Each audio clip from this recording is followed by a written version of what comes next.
ہمارے محیر حضرات جن پر زکوٰۃ فرض ہے، جو صاحب ثروت ہیں، متمول ہیں، خوشحال ہیں، اگر وہ ادھر توجہ کریں گے تو یہ مشکل کام نہیں ہے۔ ہمارے ہاں امیر لوگ بھی ہیں، بیرونی ممالک میں بھی ہمارے نوجوان ہیں۔ بعض نوجوانوں نے بڑے تعاون، بڑی خوشدلی کے ساتھ کہا ہے، بعض نے ابھی انشاءاللہ تک بات کہی ہے۔ تو میں دعا کرتا ہوں کہ اللہ سب کے دلوں کے اندر غنائے قلب پیدا فرمائے، اور یہ ایسی ٹوسٹ آف نالج ہے، ایسی علم کی جستجو ہے، جب آپ سب اس مشن کے دست و بازو بنیں گے۔ یہ کوئی میرا کام نہیں ہے، یہ میرے والد ماجد کی وہ کوشش ہے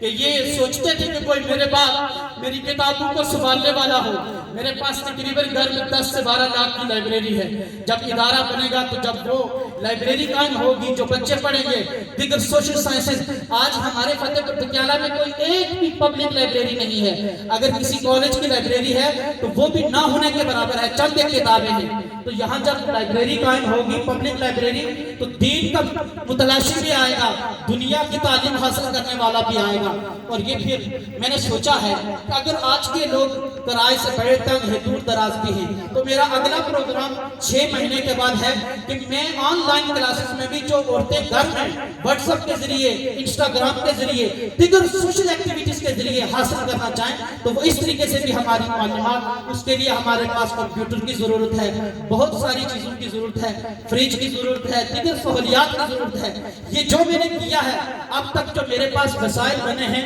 وہ تقریباً 4 لاکھ بنے ہیں۔ میں نے ہر اپنے خطے کے ہر فرد سے، ہر چیئرمین سے، ہر بڑے آدمی کو کہا ہے، سب نے کہا ہے آپ آگے بڑھیں، قدم اٹھائیں، ہم آپ کا تعاون کریں گے، ہم آپ کے دست و بازو بنیں گے۔ میں اللہ کی بارگاہ میں دعا کرتا ہوں کہ جو لوگ بھی میرے اس مشن کے ساتھ ہیں، جو دلی ارادے کرتے ہیں کہ کام شروع ہو، ہم دل کھول کر تعاون کریں گے۔ اللہ اپنی شان کے مطابق سب کو جزائے خیر عطا فرمائے۔ اور بالخصوص جو آج آپ نے نقدی کی صورت میں اسٹیج پر بھیجے ہیں، اللہ آپ کی توفیقات کو قبول فرماتے ہوئے ان صدقات خیر کو اپنی جناب میں مقبول و ماجور فرماتے ہوئے آپ کے لیے آخرت کا حوالہ بنائے، بخشش کا ذریعہ بنائے، اور آپ کے لیے آج کے اس اسٹیج پر 1,40,500 روپے ہوئے ہیں، تو یہ بھی قابل تحسین ہے۔ تو دیکھیں یہ وہ کام ہے جس کا اجر آپ کو صبح قیامت تک ملتا رہے گا، جب تک بچہ وہاں پڑھے گا، جہاں خیر کی بات کرے گا، کمیونیکیٹ کرے گا، ایجوکیٹ کرے گا، جہاں جس بات کو پہنچائے گا، آپ کے اکاؤنٹ میں نیکیاں درج ہوتی رہیں گی۔ تو آپ نے اپنے بچوں کو بھی تیار کرنا ہے، بچیوں کو بھی تیار کرنا ہے۔ ایسا نہیں سوچنا کہ مدرسے میں بچہ جائے گا، روٹیاں ہی توڑے گا، پھر کیا ہوگا، مسجد میں چلا جائے گا۔ نہیں، میں پوری گارنٹی کرتا ہوں کہ اگر آپ کا بچہ یہاں درس نظامی پڑھے گا اور اسکول اور کالج کی تعلیم پر پوری توجہ دے گا، میری ایک کوشش یہ بھی ہے کہ میں ٹیلنٹ ہنٹ کروں، انٹلیکچل ٹیلنٹڈ بچے لے کر ان کی گرومنگ کروں، ان کو انہانس کروں، ان کو انکریج کروں، ان پر محنت کروں، جو معاشرے میں کل اعلیٰ عہدوں پر جا کر ادارے کے وقار کو بھی بلند کریں، معاشرے میں بھی وہ کلیدی کردار ادا کریں۔ میرے ساتھ جو ڈاکٹر طاہر القادری صاحب کے حلقہ اثر کے لوگ یہاں ہیں، انہوں نے بھی بھرپور یہ سب کچھ ارینجمنٹ انہی کی توسط سے ہوئی ہے، بڑی محنت کی ہے ان نوجوانوں نے۔ میرے بالاکوٹ کے جو بھی لوگ آئے ہیں، ٹھنڈی کسی سے آئے ہیں، بسالہ سے آئے ہیں، درتی سے آئے ہیں، نکیال سے آئے ہیں، کٹار بالا سے آئے ہیں، جہاں سے بھی جو بزرگ آئے ہیں، جو عورتیں آئے ہیں، میں اللہ کی بارگاہ میں دعا کرتا ہوں کہ اللہ سب کو اپنی شان کے مطابق جزائے خیر عطا فرمائے۔ میں دلی طور پر آپ سب لوگوں کا شکر گزار ہوں۔ اب یہ معاملہ اختتام کی طرف بڑھے گا۔ آج کی دعا مولانا سعد محمد قادری صاحب فرمائیں گے، اس کے بعد والد صاحب چند منٹ اظہار خیال کرنے سے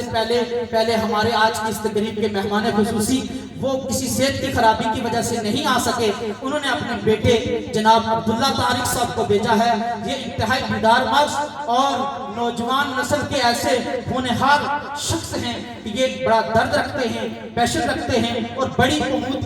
امیدوں سے یہ اس منزل کی طرف آگے بڑھ رہے ہیں۔ آپ لوگوں نے ان کو بھی سننا ہے اور یہ بھی اپنے خیالات کا اظہار کریں گے، اور یہ بڑی بصیرت رکھتے ہیں، اور اس وقت یہ لا بھی کر رہے ہیں، انٹرنیشنل لا کو بھی پڑھ چکے ہیں، ایڈوکیٹ بھی بننے کی طرف یہ گامزن ہیں، اور ان کی مختلف ایکٹیویٹی ہیں جو ان کے گزشتہ انٹرویوز جو میڈیا کے ذریعے ہم تک پہنچے تو سنے تو یہی معلوم ہوا کہ سالار جمہوریت کے جتنی اولاد ہے ان میں ان کا بھی نام، یہ بھی ان کے اسٹار ہیں، جس گفتگو کے ساتھ، جس لہجے کے ساتھ، جس شناسائی کے ساتھ یہ بات کرتے ہیں، معلوم ہوتا ہے کہ مستقبل میں جا کر یہ بھی لیڈر بنیں گے، اور لیڈر کے لیے یہ ضروری ہے نگاہ بلند، سخن دل نواز، جا پر سوز، یہی ہے رخت سفر میرے کارواں کے لیے، آمین بجاہ نبی کریم۔